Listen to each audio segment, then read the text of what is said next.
শরীরে দাঁত হয়েছে, একদিকে যেমন শরীর ঘামাচ্ছে গরমে, তেমনি প্রচণ্ড চুলকাচ্ছে। কি করা যায়? আসসালামু আলাইকুম, আমি doctor Sharmin Begum, assistant professor, Bangladesh medical university. শুরুতে আমরা একটুখানি সংক্ষেপে জেনে নিই যে দাঁত রোগটা সম্পর্কে একটুখানি জেনে নিই আমরা। দাঁত হচ্ছে সিম্পলি বাংলায় বলতে ছত্রাক সংক্রমণ। শরীরের মধ্যে ছত্রাক সংক্রমণ হয়। এটি হতে পারে মাথায়, এটি হতে পারে নখে, এবং এটি হতে পারে ত্বকের মধ্যে। এখন এটা যখন যেই সাইটে হয় তখন সেই সাইট অনুযায়ী আমরা সেইটা নামকরণ করি। যখন মাথা হয় আমরা এটাকে বলি টিনিয়া ক্যাপিটিস, যখন ত্বকে ভাজে ভাজে হয় এটাকে আমরা বলি ক্রুরিস, যখন বডির মধ্যে হয় এটাকে বলি আমরা কর্পোরিস, অনিকোমাইকোসিস, যখন নখে হয়, এছাড়া আঙ্গুলের ফাঁকে যখন হয় তখন সেটাকে আমরা বলি ইআইবি। এখন জানা যায় এটা কাদের হয়?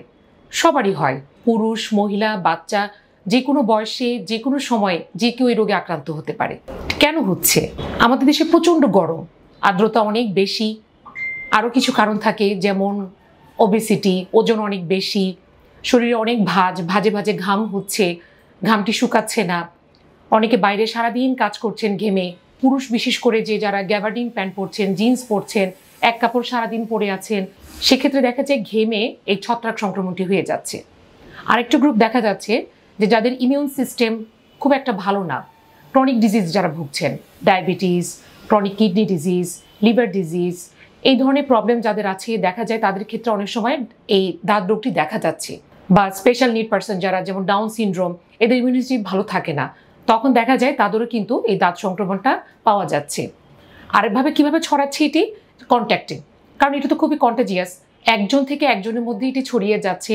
একই কাপড় শেয়ার করছে, একজনের কাপড় আরেকজন পরছে, বা একজনের টাওয়াল আরেকজন ইউজ করছে।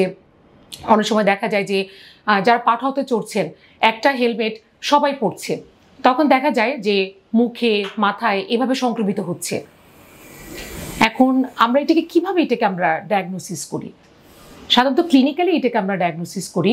এটা দেখতে দেখা যায় যে শরীরের মধ্যে গোল গোল লাল বা একটু কালো রং হয়, একটা সুন্দর একটা ওয়েল ডিমার্কেটেড একটা বর্ডার থাকে, সেন্ট্রালি কিন্তু ক্লিয়ার থাকে।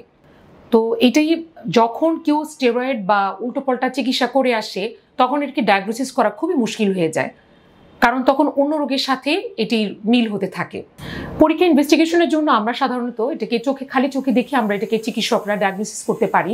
এছাড়া যখন প্রয়োজন হয় আমরা ডার্মোস্কোপ করতে পারি, আমরা স্কিন স্ক্র্যাপিং নিয়ে আমরা মাইক্রোস্কোপিক এক্সামিনেশন করতে পারি, কালচার করতে পারি, এবং যখন হয়তো নখে হয় তখন আমরা নেইল শেভিং বা নেইল ক্লিপিং করে আমরা এটাকে মাইক্রোস্কোপিক এক্সামিনেশন অ্যান্ড কালচার করি।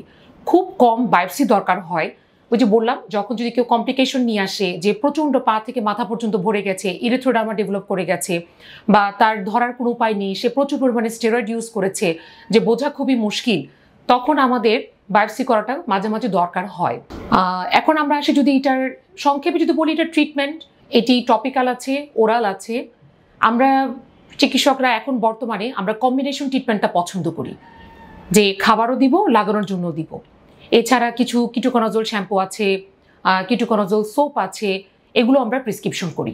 এখন এটি আমরা লাস্টে যে কথাটা বলবো, যে চিকিৎসকের পরামর্শ ছাড়া, বিশেষ করে চর্মরোগের ডাক্তার ছাড়া কেউ এই চিকিৎসাটি নেবেন না, কারণ এখন সবচেয়ে বেশি কমপ্লিকেশন নিয়েই আপনারা আসছেন। আপনারা আমাদের কাছে আসার আগে লোকাল ডক্টর বা ফার্মেসি বা যিনি চর্মরোগ বিশেষজ্ঞ না তাদের কাছ থেকে চিকিৎসাটা নিচ্ছেন, বা আপনাদের আত্মীয়র মধ্যেই একজন খেয়েছে ওষুধ, সেটা দেখে আপনিও সেবন করে আসছেন। একটা কথা মনে রাখবেন, চিকিৎসা কিন্তু সবার একরকম না। প্রেগনেন্সিতে একরকম, যারা ক্রনিক লিভার কিডনি ডিজিজে ভুগছেন তাদের কিন্তু একরকম, যাদের পাস্টিউল হয়ে গেছে, পুজ হয়ে গেছে, বা এক্সিমাটাইজেশন হয়ে গেছে তাদের চিকিৎসা কিন্তু একরকম। বাচ্চাদের আমরা একরকম দেই। মাথায় যখন হয় বাচ্চাদের, তখন দেখা যায় যে ফুলে এটা ক্যারিয়ন হয়ে যায়, তখন কিন্তু স্টেরয়েডও লাগে। এটা একমাত্র আপনার চর্ম বিশেষজ্ঞ ডক্টরই এটা নির্ধারণ করবেন যে কোন পেশেন্ট কোন চিকিৎসাটি নেবেন। আরেকটি হচ্ছে যে আমরা পরিষ্কার পরিচ্ছন্ন থাকবো, সবসময় গোসল করব, ঢিলেঢালা পোশাক পরবো, গরমকালে সুতি কাপড় পরবো অবশ্যই। যারা বোরখা পরেন, মডেস্ট ড্রেস যারা পরছেন তারা অবশ্যই সুতি বা লিনেন কাপড়ে পরবেন, এবং দীর্ঘ সময় এক ঘাবের কাপড় সারাক্ষণ পরে থাকবেন না। কাপড়টা যখন চেষ্টা করবেন দিনে 2 বার অন্তত কাপড়টি চেঞ্জ করার জন্য। ধন্যবাদ।